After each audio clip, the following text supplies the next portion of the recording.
So, you're getting ready to do your first Tough Mudder, and you're not sure what to expect. Let me help to guide you through. You signed up with your workout group, or with your coworkers for an office bonding experience, but the description on the website is making you nervous. 10 plus miles is a long way, and something about electrocution? After having done 40 Tough Mudders, I'm here to help. What is Tough Mudder? Well, Tough Mudder is an OCR, or obstacle course race. Others in this category include Spartan and Savage Race. All of them are a little bit different and have their unique parts about them, but generally it's a running course where you complete, well, obstacles along the way. The obstacles usually have to do with strength or discomfort, and especially in Tough Mudder, mud. Going into it, there are two types of regular events, 3 to 5 mile events and 10 plus mile events. This may sound daunting if you're not into running, but one of the most important things you need to be aware of is that you don't have to complete every obstacle, but you shouldn't be afraid to try. I've seen people of all shapes, sizes, genders, creeds, whatever, go through and complete these courses. And you will too. Obstacles. I put obstacles into 3 categories: strength, mud, and grit.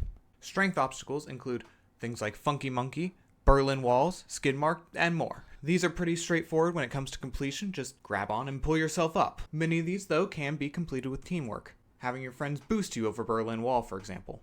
However, some, like Funky Monkey, there's no choice. You just kind of gotta do it on your own. Next are mud obstacles. Classics like Kiss of Mud, Mud Mile, and Pitfall. There's no need to be squeamish, just get in and get muddy. It's in the name, Tough Mudder.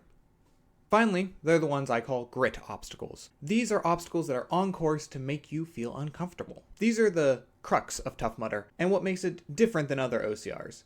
Whether it's jumping into an ice-cold Arctic enema, or going through electroshock therapy. Again, there's nothing wrong with skipping an obstacle you're not comfortable with completing. If you don't get it this time, you can always try again next time. And if you don't know how to swim, don't go in the water. We'll have a complete gear breakdown in another video, but first, let's go over the basics. First and foremost, whatever you wear is going to be covered in mud.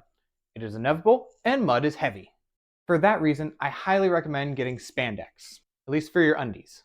Spandex retains far less moisture than a cotton blend, it'll stay closer to your skin, and will help prevent rocks and dirt from getting in between the layers. Also, to be less likely to fall down. For the top layer, wear whatever makes you comfortable.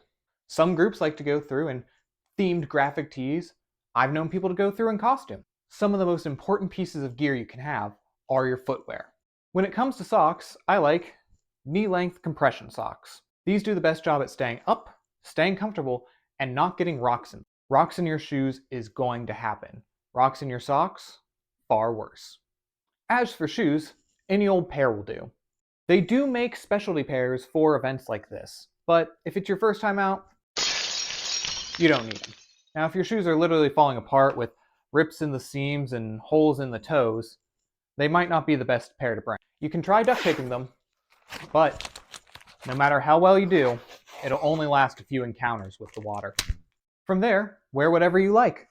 But just remember, accessories can get lost forever in a pit of mud. Costs. The price of a ticket is about $120 if you get it ahead of time. Now, this is a decent chunk of change for a lot of people. Here's a not secret that can help reduce the cost, and that is volunteering. Tough Mudder volunteers can get a 60% discount for doing a half day of volunteering and can get a 100% discount for doing a full day shift of volunteering. Volunteers get to help make the race experience better for everybody, from being out on course explaining obstacles and handing out water, to being at the finish line to hand out headbands and t-shirts. When I first started, I used to do this for every event. I would go run in the morning and then volunteer in the afternoon. Or you could always volunteer on Saturday and run for free on Sunday. Or you could run on Saturday and then volunteer on Sunday and they could reimburse you for the cost of your ticket. Or give you a ticket to the next event. They have all the options available. We'll probably do a complete volunteering breakdown guide in another video. If you want to see that, let me know down in the comments. What else to bring? Alright, you've made it to the weekend of the event. You've laid out all the clothes you're ready to run in tomorrow. But what else should you pack? First, you'll need your ID and the QR code for your ticket. Having these available will help all the lines go smoothly. If you don't have them or you forgot them, no worries, you can still get in. It'll just be at a few extra steps. Once you're done with the race, there is a rinse station where you can use a garden hose to remove some of the mud off you. I recommend having some flip-flops. The floors are metal grates and not comfortable to walk on. You'll want a towel to dry off with and some clothes to change into afterwards. You do get a t-shirt at the end of the race, but chances are it'll be muddy as soon as you touch it. There are changing tents available, but these are minimal and often crowded, so be prepared to see some butts. I also recommend bringing a dry bag, a grocery bag or trash bag. You're going to have a pile of wet clothes and you're going to want to be able to tote them around somehow. Once you've changed, you'll probably want a snack. There are food trucks, and sponsors are often handing out things like protein snacks, recovery drinks, and the like. But it doesn't hurt to have something you enjoy eating afterwards. Hey, if you're finding this video helpful, don't forget to like and subscribe. Alright, just a few tips for the day of. I recommend starting earlier in the day. If you can get up early and going in the first couple of waves, you can have a much smoother experience. It won't be as hot, there will be shorter lines at obstacles, and the obstacles that are supposed to be muddy will be muddy, and the obstacles that aren't supposed to be muddy won't. That one you'll have to just kind of see for yourself. Once you get to site, you'll park and head towards check-in. At check-in, they'll give you 4 wristbands if you're over 21.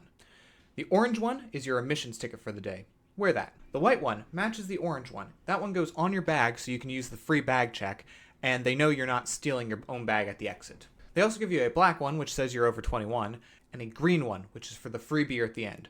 These 2 I take and immediately put into my bag. That way, 1, I don't lose them because they will not replace them, and 2, you don't need them on course, and the more things on your wrist, the more places for dirt and mud to get stuck. If I want to have a beer after the race, I will take out the black one and put it on, and just take the green one and hand it to the people at the tent. Once you're inside, you can take your bag over to the free bag drop. They often also have a locker company there that you can pay an additional cost to get a locker for. Now, just knock back some water or an energy drink and head to the start chute. Once there, a hype man will give you a pump-up speech, safety briefing, and you'll be good to go. I don't want to spend a lot of time on the fitness aspect of it. Tough Mudder does have a training guide on their website, but I don't want to give you an arbitrary set of things to do to be able to be ready for the course. I'm no fitness expert. I'm just here to tell you you can do it. Ultimately, the only requirement is that you can walk the entire length of the course. Once you're halfway there, you kind of have to finish either way. You don't have to do it quickly. You just have to do it. And remember, all of the obstacles are optional, but you should try them still. I believe in you. When I did my first Tough Mudder back in 2019, it was cold, it was rainy, it was windy, I was on a sprained knee, and to be honest, I was not in shape. I only started running as a hobby a few weeks prior. Honestly, I think I almost passed out. And I got to the end and thought, man, that sucked. But I wanted to come back and beat it. I wanted to come back and feel good about myself. And so I said that to the person who brought me. I said, that sucked, but I'll do one more. And I did. And the next time, I did better. Here's the thing. It's your race. Push yourself beyond what you think your limits are. Don't be afraid to back off when something is too much. To really get the full experience, help somebody on course. Boost them over an obstacle. Or cheer them on whenever they overcome whatever they were working through. Remember, encouragement is free.